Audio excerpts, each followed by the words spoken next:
I love that song. You know, we started with the show 55 episodes ago with Set Me Free, but I'll tell you what, this is a great song. Hey, everybody. Ron Onesti here, Rock and Roll Heaven at the Arcada Theater in St. Charles, outside of Chicago. We're episode 55, Artists on Lockdown, hanging and banging with my two brothers. I am so excited to see those guys. You know, a couple weeks ago, we took that week off, and it was hell. It was sure hell being out with those guys. And tonight, just like so many other shows, but tonight's going to be really, really special because these are heroes of mine. These are the guys at the microphone. These are the guys that I look for as mentors and heroes. Our friends Don Jamieson and I'll tell you what, Don Jamieson, Jim Florentine, these two guys are part of a trio that everybody in rock and roll knows from that metal show. So we're going to bring my brothers up to the microphone. Let's talk to my boy Vinny. You were supposed to wear that metal show shirt. I did. This is in a different language. It's in Italian. Brooklynese, huh? I didn't know Brooklyn was established in 1631. You know what? I think that's that's an address, like East 1631st Street, I think. Unless that's somebody's address, 1631 40. That's what I'm saying.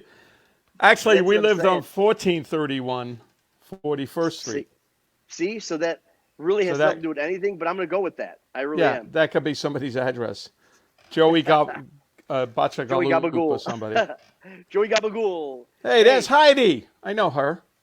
Hey, everybody. We got a tremendous amount of people on our chats. Everybody, make sure you like us. Make sure you share. Make sure you give us some comments here and some questions. We will ask our guests tonight. And I'm telling you, between what we've been doing the past few weeks with all these rock stars and what we're doing tonight with the guys on the side of the microphone side, on the guys that do all the interviewing, this is going to be very exciting. Let's bring our older brother. I say older because he's the one with the gray hair. So there, look at him. Oh, Cactus. Nice shirt there. Quick shirt change. Yeah. Where Very quick. Oh, the freaking metal show. I hope are you be selling merch on tour with Cactus? I know you're coming over here by us. Of course he is. Yeah, of course I got to, because Vinny don't have anything. He sells I have to bring it all. He sells popcorn and peanuts too. Walk around with the change my thing. favorite, Nestle's Crunch. I'm going to sell some of those too. As long as you sell some, and we know this, some vanilla fudge in the concession stand, we'll be doing well. I just came up with that, and I am sure I am the first one. I am a genius because nobody's ever said that to you, I'm sure. But speaking of vanilla fudge, today we finished our video and mastered our new single that's coming out with Tim Bogert on it as well. So we'll talk about that later. What is the new single? All right, let's do that. Let's Stop in the Name of Love by the Supremes. It's done up, total rearrangement like we do. You'd never know it's the same song. And it's rocking. It's really, really good. And the video is all historical. All historical, It's just amazing how you guys did that first song in one take. And what made you go back to the Supremes? I mean, just if it ain't broke, don't fix it, or my manager. The manager, he wanted to do a whole album called Supreme Fudge, and do like a few songs like that. But we're gonna see how this goes. If it goes well, we might end up doing an EP with. It's in Supreme Fudge, Baskin and Robbins flavor. It is, and it's delicious. That's what I thought. I've had it. Sounds good to me. Wait, now our feeble attempts at comedy must stop now. Because we got real pros on this. Yeah, we do. We're like doing knock-knock jokes right now compared to the level of these two guys that we have on the show tonight. And I'm really excited. Like I said before, each week we have the huge rock and roll stars. And you know what? Now that you think about it, really, there's one of the few things, the few pieces of thread that connects all these rock and rollers that we have on the show is not only you two guys, but also that metal show. Almost every one of them, I'm sure, were guests on that metal show. Yeah. Oh, yeah. Right. Well, let's bring our guys from that metal show and other things. We got so much to talk about in so little time. Let's bring Jimmy Florentine on and Don Jamieson. There they are. Yeah. What's up, guys? Hey, dude. Hey. Yeah. Ron, you stole my vanilla fudge joke. Sorry. Damn it. No. Damn it. Damn it. Well, you know what? You got to understand, that is a trophy for me, Donnie. I mean, to be able to say I stole a joke from Don Jamieson, that's a trophy. Yeah, I was just messing with you. You didn't steal it. It was horrible. It wasn't worthy of it. I know that. And Jim, we got to get this out of the way right now because we've been doing this almost every show. It's amazing just how many people in rock and roll, just like my two brothers over here and myself, are actually of Italian descent. I'm thinking Florentine is of Italian descent. Yes, mostly. A little Irish too. So that explains the drinking. But yeah, mostly Irish. I'm mostly Italian. No, Don. There you go. See, there you go. And how about you, Don? We got to ask: is there any Italian blood in you? Because otherwise, that could have an effect on whether you continue on the show or not. Hey, my great uncle was Tony Musanti, the actor. Hey, look at that. All right, it works out. All right, you can stay. You could. I got street cred with the Appice and Napaces. You could. All right, there you go. There you go.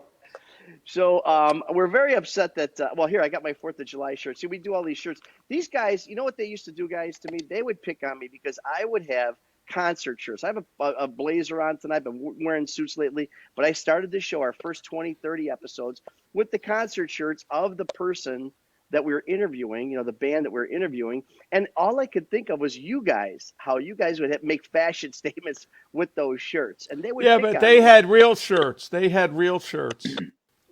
They did. You used to have printed out a piece of cardboard. You put a piece of cardboard on it. Yeah. I was still giving them the props. He would go like this. He would. It wouldn't even be a shirt. It'd be a paper. It would be a piece like this, pasted on, and then Vinny busted him every day, every time. Oh, look at that! Wow. Wow. See, look, that's not a real one. Yes, it is. That's a real shirt. No, it isn't. Look at the he shine on it. He that in his basement a half hour ago. He printed it. Oh, look at that. Oh, yeah. That's printed. You should have done it, Vinny. Ron. That's a hologram shirt. That's not even real. Hey, something happened to your microphone when you took the shirt off. Your microphone's off. I got it now. That's here. Your mic went off. No, seriously, your mic went off. I think it's probably connected to the first shirt. Yeah. It is. The one that he had the original at. Technical difficulties. Okay, Ron, you guys take over. Ron, you got to do a dry run before you do a wardrobe change in the middle of a podcast. I know. That's crazy. Wait a minute. Well, here, while we're having fun with shirts, I didn't put it on, but there you go. Nice. Still in the collection, baby. Yeah, man. I'm wearing yours. You're wearing mine. That's great. Don, that's a collector. That's a collector's item. You got Carmen with black hair. Yeah, that's right. That's right. That's right. Yeah, you got to make new shirts with white hair. Hey, Ron. I got to do reverse negative on that, now? and then put it on a white shirt. There we go. Right. See, that works. Yeah, that's good. Yeah, well, guys, so we know what a lot of the music guys have been doing, a lot of musicians have been doing during COVID. They're producing and they're writing new music. So two guys of the comedic world, when we're locked down, what have you guys been working on over the past couple months, 14 months, I guess? Just writing new dick jokes. Did my name come up at all? Did Vinny's name come up at all in any of those? No? Hey, watch it. No, just working on material, just like bands are working on music. And then, we were out performing, doing about a lot of outdoor shows and stuff. So we were shut down for maybe like 4 months. Oh, okay. Yeah. Yeah, but that's for a for a comic, that 4 months is like might as well be 4 years because I always tell people it's not about how much money you make in comedy, it's how much money you save on therapy. So, right. Because my parents realize I'm a very angry guy when I don't get to get on stage, and because when we get on, we scream at the audience for 45 minutes or an hour, and then we're like, all right, we're good now. I don't need to see you somebody. You guys work together a lot? Yeah, we try to do shows together, not at the same time, obviously, but yeah, we work as much as we can doing shows together. So, like, who opens up for who? It depends, what kind of show, because sometimes we'll tour with Eddie too. Eddie will go up there and tell some funny rock stories and stuff. So we'll do a whole. Wow. Yeah, so all three of us will go on at separate or whatever. So it all depends. Yeah, we had Eddie on our show a few months ago. We had Eddie on, and yeah, it wasn't very funny. Was it a 4-hour show? No, but we did stump the trunk, and I think we stumped him, didn't he? Yeah, big time. I was very disappointed in his level of intellectual contribution to the show. Hey, I got to say something to Vinny. I got to say something to Vinny real quick. So, Vinny, I'm a little kid. I just moved down to Florida, and my older brother takes me to see Sabbath. And I get there, and this is before the internet, and Ronnie's in the band, and the band comes on, and I look behind the drums. I go, "That's not fucking Bill Ward. Who the fuck is that?" And it was you. I think it was your third date you ever played with Sabbath in Miami, or like Miami High Lie or something like that. Oh wow! What 1980, right? 1980, yeah. Yeah.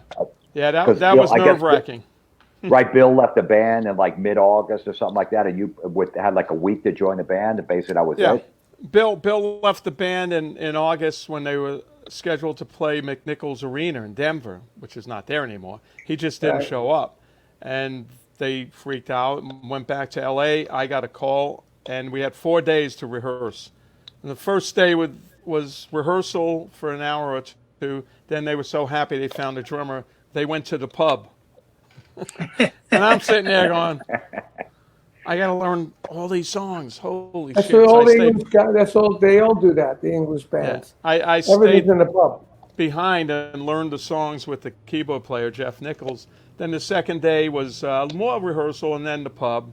Then they started getting nervous. And by the fourth day, I heard Tony was very nervous because they never played with another drummer at that point. The whole career, their whole life, they played with Bill Ward.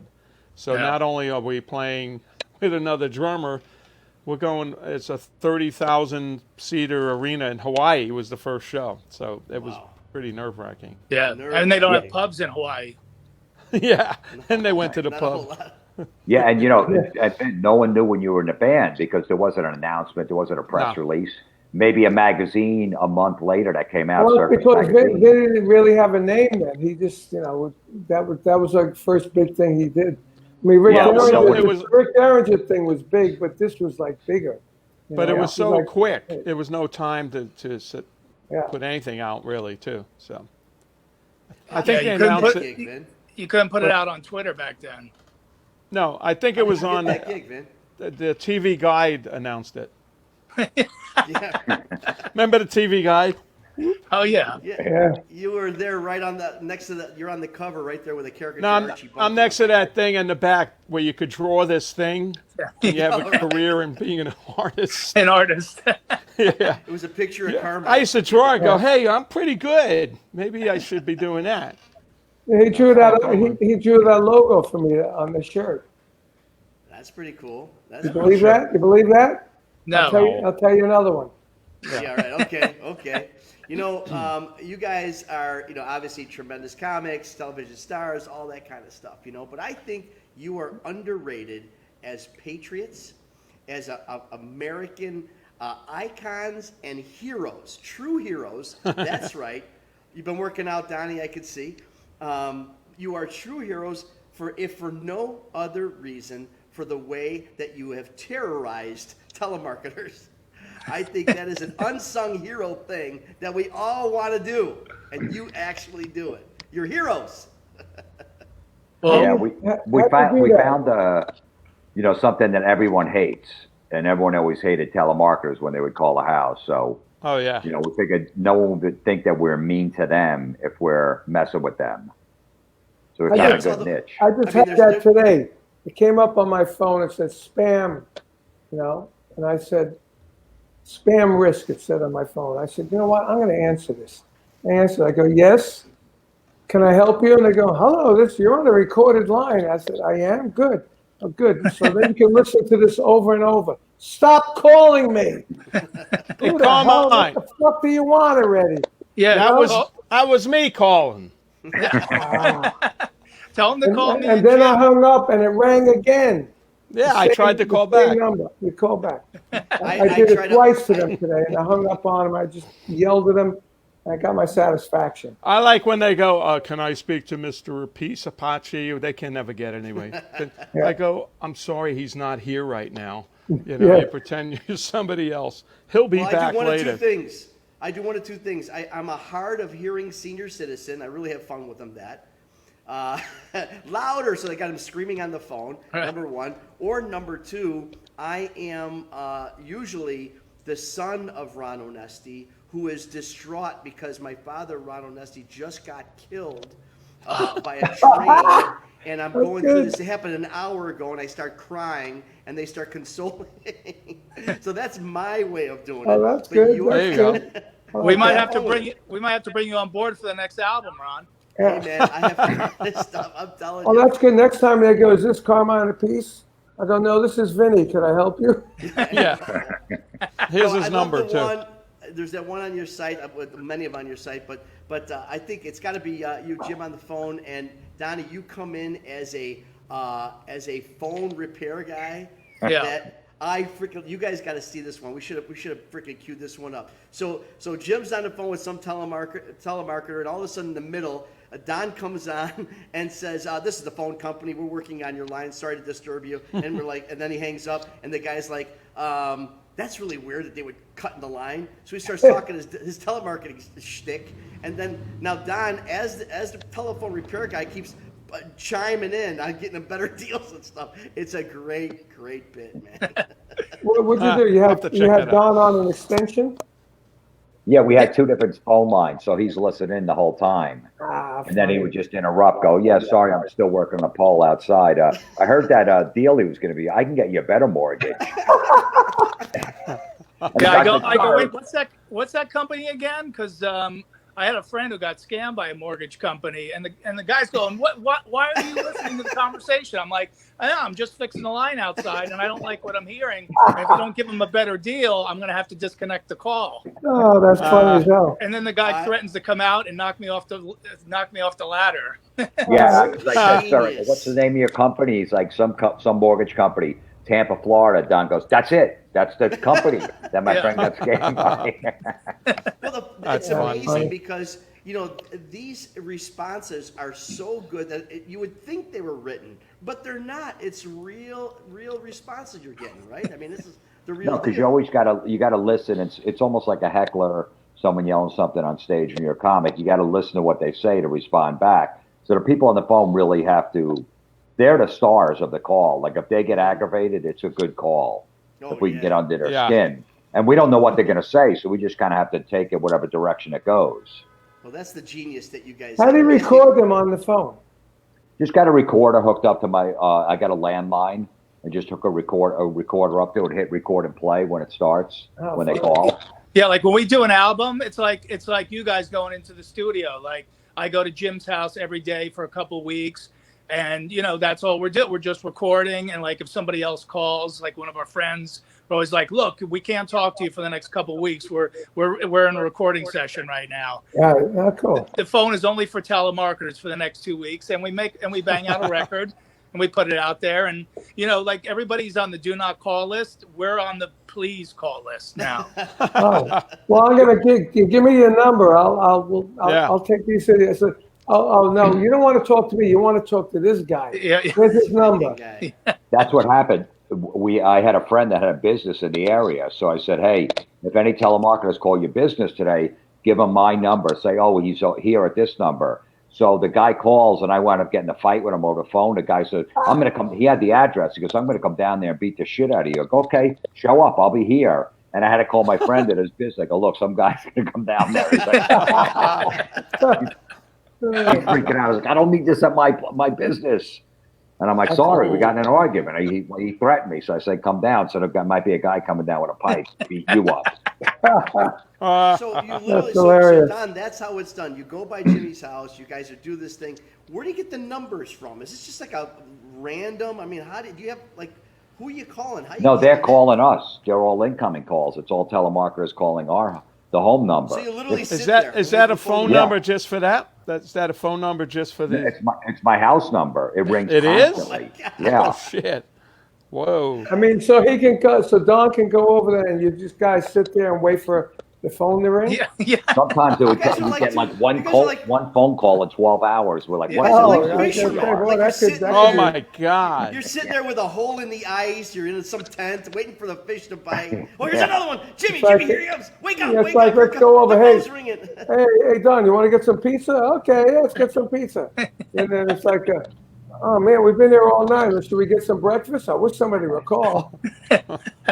No, we do. I thought for sure you're like calling until somebody bites, but no, you're waiting for the. I can give you some numbers. Yeah, well, the thing is, we're not like my house number is not on the do not call list, so I'll get more calls because most people signed up for that. So there's only so many numbers they could call. Mm-hmm. Wow. And the same company keeps calling back over. So if I talked to them once, they must mark it down that there's a live person at that house who's going to pick up and talk to you. So they'll call back once a week, which is great. And you'll get somebody new from the company.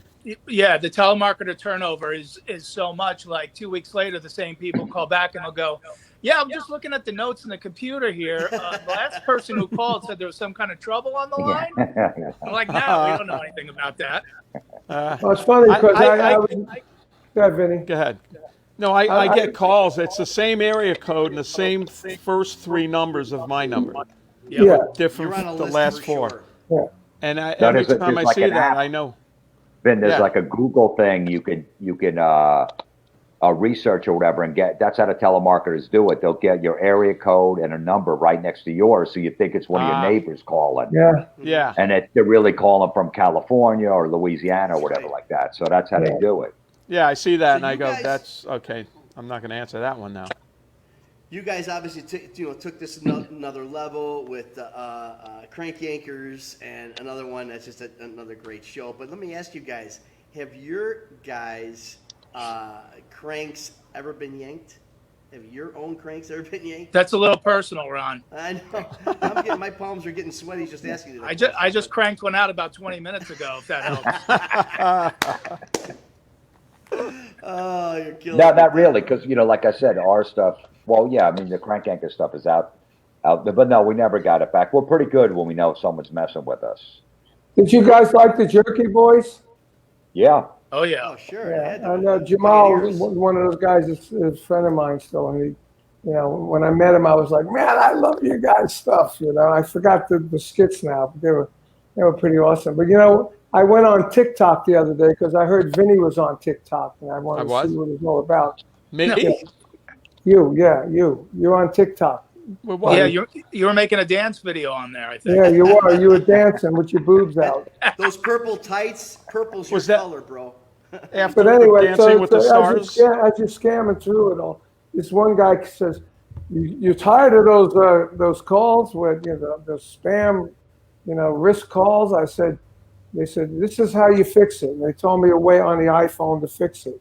That there's something on the iPhone that's supposed to filter that out. So I did it, and I said, Got no this calls. is good. A couple of hours, no calls. Then, man, I got like 4 in a row. So I said, well, that don't work. Yeah. That probably set you up. Yeah, they probably set me up for it. Yeah, probably from set the you up iPhone. for it. Obviously, you guys are writing material all the time for your own shows, but I also know you guys do some writing for other people. Donnie, I know you wrote for Lisa Lampanelli, right? Oh, yeah, for a long time, the Queen of Mean. I got to ask you a question because I got to say, I know, man, and one of my favorite lines from her, and I'm trying to think, it was, I've had more black penises in me than the urinal at the Apollo Theater. that was one of my favorite lines. You didn't write that one, did you? No. Or is that just true? Is that just fact? It's more of a truthful statement than an actual joke, but it is funny. But I wrote a lot for her for like the roasts and stuff when she used to do all those celebrity roasts, and yep. So I love doing that because I could write the meanest stuff ever, and then I wouldn't get any of the blowback afterwards.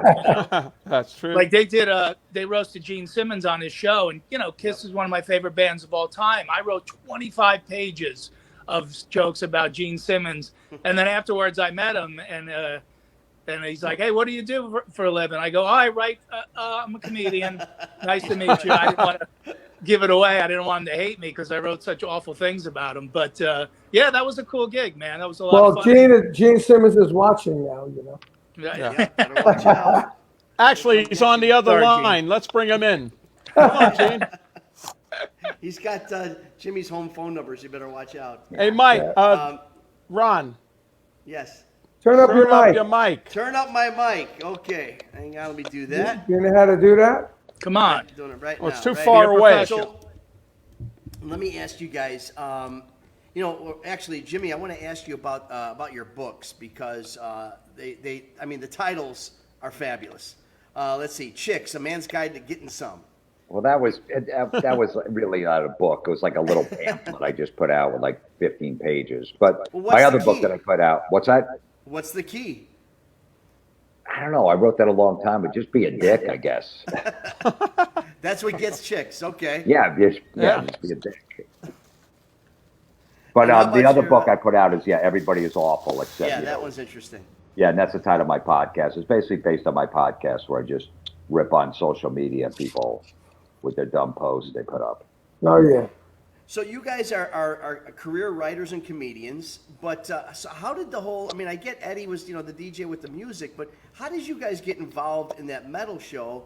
I mean, were they looking for comics, or as opposed to, and maybe you are intellectually spirited rock and rollers? I mean, how did that all happen that they got comics to do the hosting? Well, Eddie was hosting on VH1 Classic. For a while, and then he just came, he's like, he wanted to do something else, try to create a show. The three of us went and hung out at a diner, wrote a bunch of ideas down, took it into the meeting. We gave him the 3 sheets of paper. We had a nice hang. They bought us lunch. Figure we never hear from them again. 2 weeks later, we go back and they go, yeah, it was sort of interesting, but here's our idea for the show. And all they did was take our ideas and put it on their letterhead and pass it back to us. And we go, classic. Yeah, all right, well, these are pretty good. Did you know Eddie before that? Did you know Eddie before that? Yeah. So I think Ron wants to know, how did you get together with Eddie? We met him at a gay bar. Well, it was a massage parlor. It was a massage parlor. You're not gay, but thank God he was. Yeah. No, we Eddie's watching too. Yeah. Eddie was on the radio on Friday nights in New York City at Q104. Yeah. Mm-hmm. So he would do a heavy metal show from like 11 p.m. to 2 a.m. And me and Don be driving home that night doing comedy shows. And we hear his radio show like, man, this guy likes the same music as us. How do we not know him? He grew up in New Jersey. And then we wound up meeting him at a concert one time. And we just told him we were big fans of the show. So he's like, well, why don't you come up on my show if you're off on a Friday night and sit in, and we'll just talk music and comedy and stuff. So that's how we met him. And then that little show got formed from that. Chemistry. Yeah. That's cool. Yeah. Very cool. And the funny thing about the meeting that we had with VH1 was, Jim and I had, when you're a comic, you do like pilots for TV shows all the time, and, after a while, like I had done like 10 pilots over the course of like 2 or 3 years, and not one of the shows got picked up. So it was basically like, I'm getting paid to not be on TV at this point, So it was just like when we went into the meeting, we were both so relaxed. Like it was like, we don't care. This is not going to go anywhere once again. And we just spent the whole meeting busting Eddie's balls. And it turned out that's what they really liked about the three of us. They were like, hey, we don't know metal like you guys do and rock music like you guys do, but we love the chemistry between you three all breaking balls with each other. So that's actually what got us the gig even more than like the ideas and, being metal fans our whole lives. Yeah. We know nothing about busting balls on this show, that's for sure. No. Not at all. Not at all. That's I was awful. just going to say, hey, maybe we're going to get a show. Maybe. How about we'll do that next metal show? Yeah. That other metal show. That other metal show. Yeah, but there's not only metal on this show. You had some, people at the middle of the road there. Yeah. No, that was the great thing about the show was that we, it was called that metal show, but we had, Styx on, we had Heart, and bands like that. So, we didn't just stick to, we weren't pigeonholed by the name. We wanted to have everybody on. And we had Billy Corgan from the Smashing Pumpkins on. We had Marky Ramone on. So metal was just. They said metal is the word metal. Their audience likes that word, is attracted to that word. So that's how we ended up with the name. But to be honest, it was the last name that any of us wanted. Yeah. Hey, you remember when me and Vinny played separately into the commercials? Of course. Right? That was a lot of fun. I don't know if Ben, our producer, got one. I just sent one of them of the one I did. Tonight, Geezer Butler right there. It is. Geezer Butler.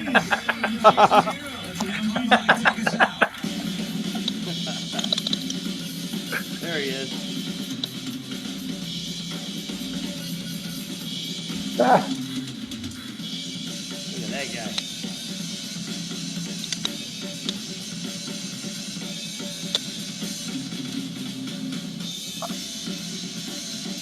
You look fierce in that face, Carl, when you drum. If they only do it, look at that. If they do it a teddy bear, you really are.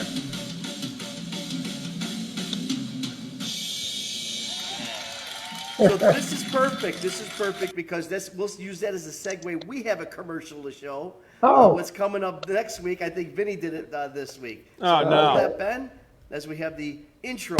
Hey, Vinny Appice here for Hangin' and Bangin'. And on July 8th, we have drumming legend Roger Earl from Foghat. I toured with Foghat in 1976 when I played with Rick Derringer. So it's great to have him on the show. And then we also have groupie extraordinaire Pamela DeBars from her book, I'm with the Band. Which band? All the bands? I don't know. But she'll be here too. So that'll be, she's got some great stories. So that's on July 8th, Hangin' and Bangin'. Take care.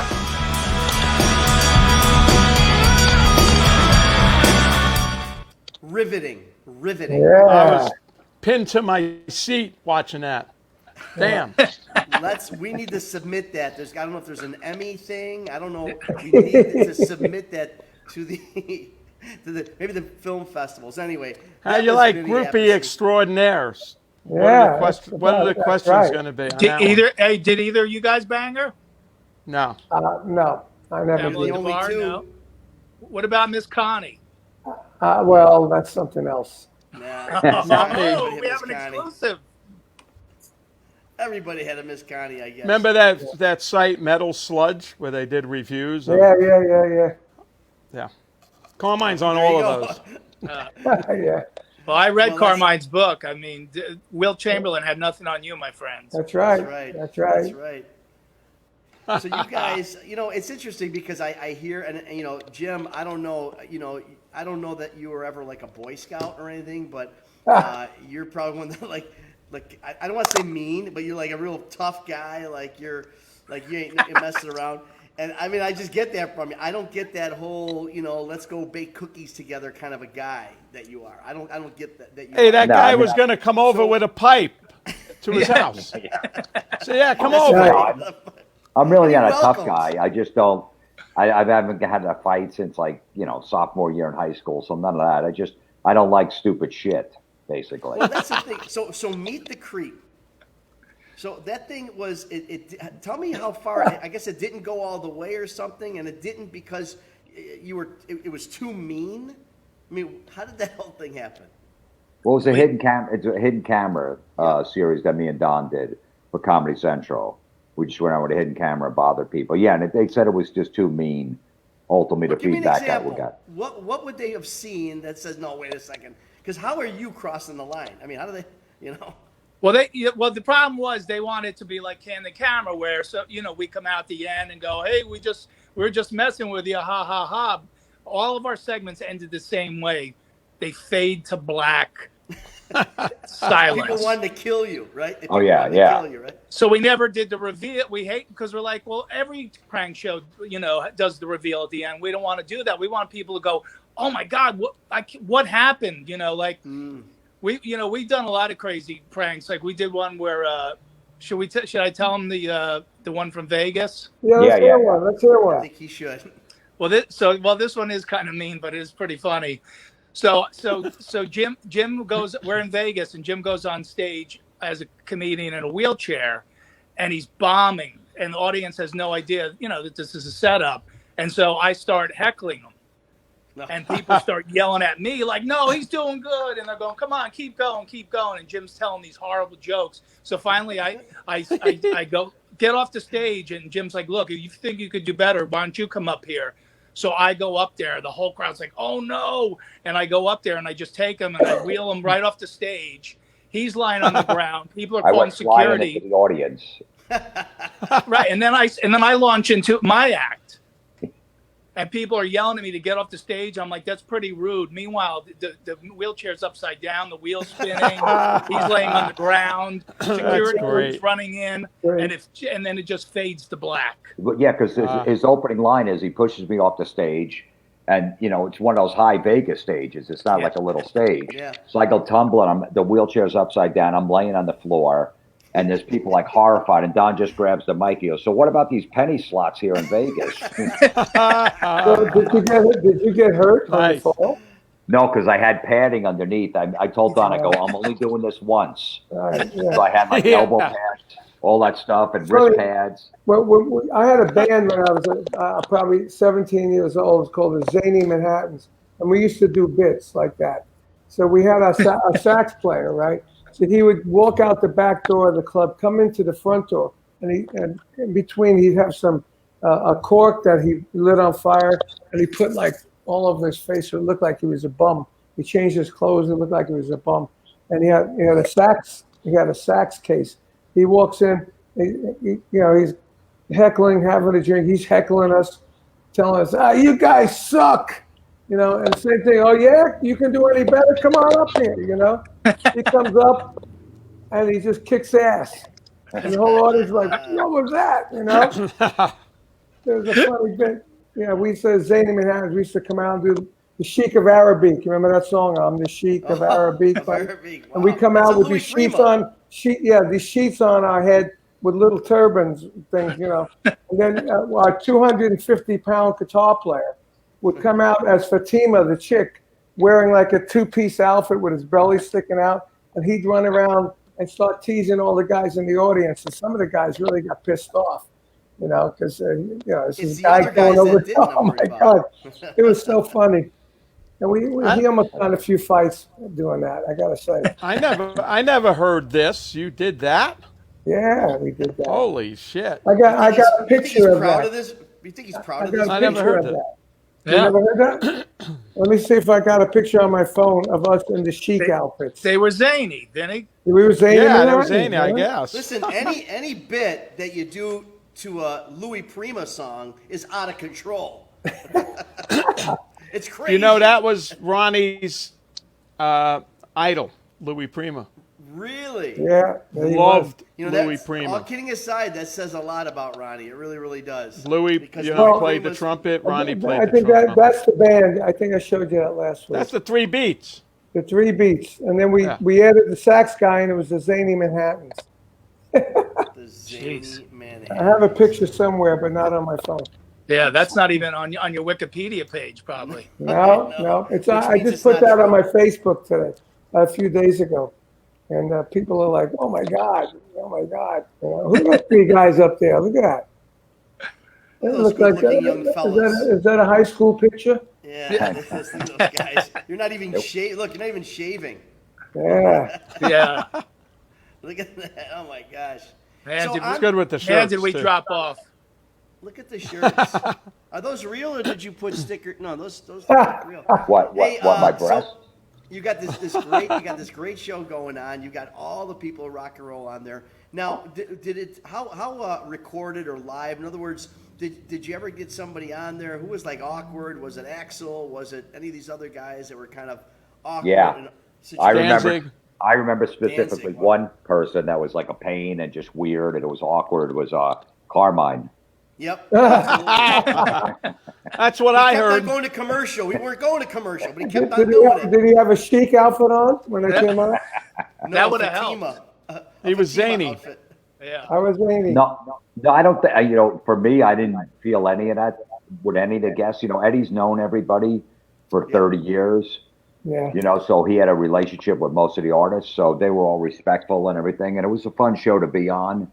And if as part of a hard rock and metal show, there wasn't too many places to promote on TV besides our show. Like, they weren't, most of the bands weren't getting on the Tonight Show if they had a new album coming out. So between Eddie's relationship and that stuff, everyone was nice. And I think guys are all older now, so I guess in their 20s there probably would have been some dicks. Yeah. Which I don't blame, because we were dicks in our 20s too. But everybody came on. They were really nice. I don't know, Don, did you feel any tension between any of the guests?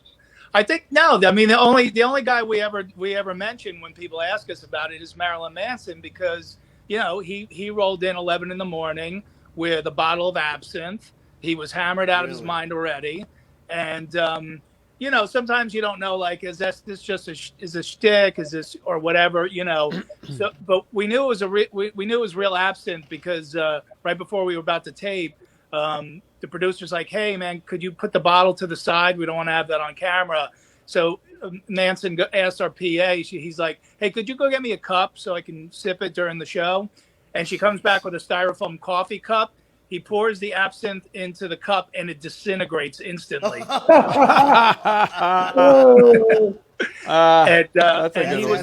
He was unruly and pretty much out of control. Our editing staff definitely should have won an Emmy for salvaging that show, because he just told like pedophile and AIDS jokes the entire show, but somehow they pieced it together and it was all right. I loved it. I just read something weird about him. Trying to shock the audience and everything, so I knew it. He was just being fun, like winking, like doing like a pedophile joke, but like wink, wink. Yeah. So I was digging it. Yeah. Well, wait a second. Anybody who's going to be telling me a pedophile joke and winking at me, I don't know if I'm taking it that way. I don't know. That's true too. Like, see after the show kind of a thing, wink, wink. No, I was too old for him. Yeah. I just. with all the guys that you had on there, or all the acts that you had on there, all the stars, and obviously the show came to an end. Was there a time when you went, man, this sucks, mainly because we never got to talk to this person or this band? Was there anyone that you didn't have on the show that you would have liked to have? Yeah, I mean, Eddie Van Halen, obviously would have been, which was weird because he sent us all his equipment. He sent us his EVH amps, he sent us pedals and all this stuff. We just, we figured maybe, start sending us your clothes, and maybe eventually, we'll get you into your outfit in front of your equipment and play on the stage, because we had so much great talent up there. Obviously, the brothers here and. Yngwie and Ted Nugent, we were blessed, man, that all these amazing musicians came and played on that stage. But we never got it. Everybody watched it, especially like when we were on the road and stuff. It was like everybody watched the show because, like you said, there was it's not like Johnny Carson or those, David Letterman and all that. It was pure rock, and it was a lot of fun all the time. And Stump the Trunk was always really funny. I know. That was just always a ball buster that went on. You literally served a community, that we are getting older. We're born in the 60s and 50s, and, we're in high school. Keep going, Ron. Most of us. 40s. 40s. We're at the turn. We're born, Civil War era births that we got going on here. Carmine played freaking Lincoln's inauguration. It was amazing. But I mean, we got all this stuff going, but you're right. There was nothing happening. And then, it was the awesome. show came on. It was just so welcoming. I mean, I looked so forward to see the show, and it left me hungry for more at the end of every show. So that's why Ron started this show. That's right. I love it. I tell you what, though, so we should be collecting some residuals then. Right? That's right. How did you pick the studio audience that I could never freaking get in? How did that work? Was it all your cousins? How did the studio audience get picked? Well, we left everyone that had a bootleg that metal show out. Sure, yeah. Yeah, Anybody named Ron was not invited. No, I don't know. They had a Right casting on. person that did that. I don't know. They sent the picture in. We had nothing to do with who was going to be in the audience. A lot of we repeats, did, too. there'd be a lot more women. There was maybe like 2 women that came to our 130 episodes. Yeah, it was all dudes, and All every dudes. one of them Speaking of episodes, the same. Ron, They all look the same. I mean, every one of them. Speaking of episodes, I saw in the beginning of this, it doesn't say number 55. It says season 2, number 3. Okay, all right. This is But our episode 3 of season 2. most shows, the season is like 10 episodes, right? This was So 52. really, this is season 6. Well, you know what? At our next meeting, we'll cover that, Carm. Yeah. I don't know. I just want to let you know that because I appreciate that. I mean, I got to get spanked once in a while. Yeah. We're here talking with Don Jamieson, Jim Florentine from That Metal Show, but so many other things. What do you guys got coming up? Obviously, well, the one thing I do want to ask you, this whole thing of Monsters on the Mountain in October, you're doing, it's a reunion, which is really cool. You guys are hosting this big show. And where is that? It's in October, but more importantly, are you entertaining any other opportunities for reunions? What'd you have in mind? Hey, man, right now, sign this right here. I will bring you to I own venues. That's my deal in this whole thing. And I will bring you guys to Chicago tonight, tomorrow, this weekend. Every weekend, you should. Be the house band. It's a beautiful venue. Well, we Jim, have you ever played Ron's place? The No, Arcade? I don't think so. St. Charles, Great Illinois. place. And Jim, Great the place. best meatballs. We say this all the Nice. time. Yeah. He makes the meatballs, meatballs man. himself. We played at Zany's out there in St. Charles, the comedy club, but we've not done the Arcade. But yeah, Jim and I we're always on the road together doing shows. Obviously things picked up a lot. I'm going out in the fall to actually, and Carmine and Vinny know this. I go out and actually open for rock bands on tour. So I'm going out with the Dead Daisies in September and October, and that's going to be an awesome tour. I'm busy through the summer all the way through the fall. Yeah, the Dead Daisies thing is one of the biggest tours that's going to be out there this year. We're excited about it. Are you guys getting together with Eddie beside this thing on the what was that Monster on the Mountain? Are you guys going to get together with Eddie at all? Any other reunion type things? Well, we see Eddie a lot. Eddie's got a vacation house down in the Jersey Shore in New Jersey, so we go down there and hang with him when we got weekends off. So we've been seeing a lot of each other. But yeah, we're doing this Monsters on the Mountain. It's in Tennessee somewhere outside of Knoxville. Mm-hmm. In is it September or October? October. Yeah. It's the Monsters of Rock cruise, but on a mountain. I know. Cruising down a mountain. I don't know. Yeah, we got it's Night Ranger, Vince Neil's solo band. Tesla. I'm not sure who else. Tesla. Yeah, it's a whole solid lineup. Yeah, it really is, man. It's freaking. Vince Neil's gonna sing. Well, he'll be there. He sing better. He's starting to take that up. I heard he could sing better on the top of a mountain.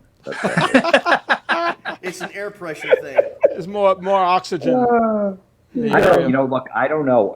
I've heard from singers that, and especially comics too, your first night on tour, your voice really isn't in shape yet. It's almost like a muscle like the gym. Oh, yeah. Keep going more and more into the tour as far as the singers. So that was his first night doing a show in a long time. I don't know how much he rehearsed. So maybe if he did, 3 weeks of shows, it would have been better by day 4. Yeah, you warm up. I don't know. You guys know more about that than I do.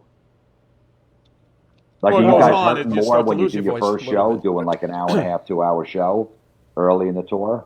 Yeah. Same as drumming. Same like drumming, Even the drums, even everybody. You get used to You're not in that shape yet. Muscle memory. Get in the groove. Well, you got to watch out too with all kidding aside, this mountain thing. I never realized it, but there's some of the guys in rock and roll, getting up there in a couple in years a little bit, that they literally can't play some of the gigs because it's too high and the pressure is too much. I mean, Chuck Negro. We did that. We did that. Me and Vinny were supposed to go together down. No, you didn't do shit. You didn't do shit. I didn't go. I was at the Miami airport. And he chickened out. Between these two guys. Wait a minute. He chickened out. I went to La Paz, Bolivia, and 3 flights there, 15,000 foot high, and he chickened out. And I'm there by myself, and I'm like, oh my, it's like a big headache as soon as you get off the plane. It was just insane. Carmine, you didn't have to walk up the mountain. You just had to play. No, he chickened out. That's okay. My doctor said, don't go for all your ailments at your age. I wouldn't go. So I said, okay, I'm not going. So, Vinny, you go for me. So I played with Zach Wilde and Blasco. We did 6 old Sabbath songs at 1 a.m, but it lasted for about an hour and 15 minutes. You know what? Zach solo was 45 minutes. Yeah. Yep. We had to be in the lobby at 5 a.m. to go back get out. I opened for Zach a couple summers ago, and some friends came to see us in Kansas City, and they're like, "Oh, the babysitter's on the clock. How long is the encore going to be?" I go, "Well, they play War Pigs," and he's like, "Oh, that's about 8 minutes." I go, "It could be 8, it could be 18, it could be 80. I have no idea." I did a rock fantasy camp with him, so we're jamming, and he's soloing, and they're looking at me going, like the clock, tell him to cut it. I'm looking at him laughing. Go, you tell him to cut it. I'm playing with him. You tell him to stop. In the old days, Zach used to look like an 80s rock guy, and now he looks like a biker that'll kill you. Yeah. So you don't want to tell him, hey, Zach, hurry up, I'll kill you. Right. Plus, he usually wears a kilt, so you don't want to get your ass kicked by a berserker in a skirt. I used to open the shows with the joke about Zach, where I'd say, when Zach joined Ozzy in '87, he was a beautiful blonde guy. He looked like a chick I took to the high school prom. Yeah. Now look at him. Now he looks like a guy that would abduct a chick from the high school prom. That's a great line. That's a good one. Good night, everybody. Thank you. I know. Thank you and good night. Put your go out like Jordan. But right there. On top. So how do you guys? I mean, I've always marveled on two people, songwriters and comedy writers. How they both are so similar with regards to cadence, with regards to timing, with regards to it's just got to make sense. How do you do, both you guys as comedy writers? I mean, is it literally a pen and paper next to the bed that you guys are just waking up at 3 a.m. and writing ideas down? What is your process here? Yeah, I mean, I just write for personal experience. Stuff happens, and then you write about it. You might exaggerate it a little bit, but that's where my comedy comes from. And if it's just an idea, now it's easier to just put it in your phone. Type it in your phone, put it in the voice memo, and then put it down right away. Don't think you'll get to it later, because that wording, the way you think about it in your head, might be the best. Good thing with songs, that's the way the joke should be. Mm-hmm. But what I really want to try to understand. Well, how about you, Don? What is your process? Yeah, I mean, when you first start out, you keep the notebook by the bed, but then you realize after waking up about 20 times and everything makes no sense whatsoever, you stop doing that. So I like to write stuff by hand. I don't like to put it in the phone. I'll scribble it on the back of a receipt or whatever, because it's more personal to me. Like, you know what I mean? Like, if I do it by hand, I'll remember it better. So I show up, at the club with like a stack of like 50 cards, before I go on stage, and I'm like flipping through the index cards and looking at my notes, and that's the way I remember it. But some people don't write anything down. Some people do it a different way. That's just the way that works for me. Well, any guy that can write 25 pages on Gene Simmons is truly a comedic genius. I gotta and also, more importantly, the biggest question. So you're a big television star. This is Jim. You're an author. You're just a genius in music and comedy. And something made you get up one morning and say, you know what I gotta do? I'm going to go to Lowe's and get 2 sheets of faux brick and lay it on my wall in my kitchen. How does that even happen? Because, when the lockdown happened, I was doing all these Zoom things, and I just had like a gray wall. There was nothing on it, no pictures, no nothing. So you went and got brick? Yeah, so everyone's like, come on, you got to do something with your background. This is ridiculous. This looks stupid. Put together a green screen like Ron. What are you talking about? It's too complicated. I'm not a tech guy. I don't know how to do that shit. So I was at Lowe's one day just shopping, and I saw the brick. They sell like, a piece of like sheetrock. And I bought 2 of them. I put it on the top of my car. I drove home holding it like a Oh yeah. I could pick that's my next thing. I'm sure that's how You you could pick take it. off like an airplane. It was. Those things. I know. I went on the highway and it started going up, and I'm like holding it down. Oh man, it was cold out too. My hand was freezing. But I made it home. And I just Wouldn't it stuck have them been on the easy to wall. put some pictures on the wall? No, I don't want to do that. It's everybody's got the pictures. I got no good pictures. I hear a lot of guys like to stand in front of their gold and platinum albums. Yeah. Yeah. Pose, posers kind of thing. Yeah. Nah. Yeah. I just don't have any of those. So. Well, I could always do this. We have better. Emmys, Look at that. How's that? Is that better? Nice Door doorway. hinge. Actually, you can see my hair better in there. Good hinges, Carmine. Yeah, right. Excellent hinges. Nice hinges. I know. Stonehenge, right? Stonehenge. Stonehenge. I went to For you old rockers. Stonehenge the last tour we were on, but last in line. We finally got there. We went out. It was so freaking cold, and the wind was like. Were you hurricane disappointed when you went there? I was disappointed. Yeah, it's smaller in than you. It's smaller, Yeah, and you I can't. expected it You to can't be go. humongous. They're not that big, and you can't go underneath them, or they put a thing around it. So. Yeah, back Yeah, when, but when I went, you you can go on. They didn't have the security. You could actually walk Yeah, around. you can go in. Well, Then they you said, watched let's them- walk you watched around them the build thing. I it, said, right, Carmine? I'm What's going that? back. You watched them build it, right? Hell yeah. I watched them build it. Hell I yeah. watched them build it. I heard they got the stuff at Lowe's, Jim. You guys are probably at the Stonehenge gift shop. They had the rock. with the They little had the boulders on top of their chariots, and they were holding them down. Yeah. And they were flying off, It too. was disappointing. You know, I expected it to be like huge, and it was, maybe about 8 feet high. You know, I said, "Whoa." That's But it cool. was bigger than Spinal Tap's one. Yeah. Much bigger. So You know what the best part about? You know what Go the ahead, best Jim. part about the brick wall? As soon as this lockdown's over and there's no more Zoom or where everything's clear, I'm bringing it back to Lowe's. I still have the receipt because I don't need it. You got to film that. There's a comedy set right there. If they take anything back, I've learned that they'll take it back. If you don't have receipt, they'll give you store credit. So I'm bringing it. Yeah. That'd be funny. You should Film video that. it. You should film it. So as a venue owner and loving you guys and being such a fan of you guys, and I put on obviously these musical shows. And in the past, I just have learned from experience, either from guys telling me or my own personal experience about trying to mix comedy and rock, having like a comic open for some. I know you did this. I don't know if it was both of you or you, Jimmy, alone, but I think you opened for Slayer a bunch of years back. And this is a serious question because, like I said, being big fans of you guys and loving you guys and appreciating your comedy, I'm thinking all these shows, I got Queensryche, this, that, whatever I got coming by me, and to have you guys open, are you doing that? Are you mixing? Do you welcome the opportunity to mix comedy to open for a heavy metal band or a rock band? I don't like it. I've done it a couple times. Don likes it a lot more than I do, so I try to stay out of it. It's tough. It's really tough, but I don't know. Don makes it work. I have a tough time figuring it out. Well, and I get angry with the crowd. Jim had to go on in front of like Slayer and Anthrax and Megadeth. I picked the fun time bands like Faster Pussycat or we opened for Twisted Sister before. Zach. People know Zach has a great sense of humor. The Dead Daisies will be a good fit because that's sort of our age group, our crowd.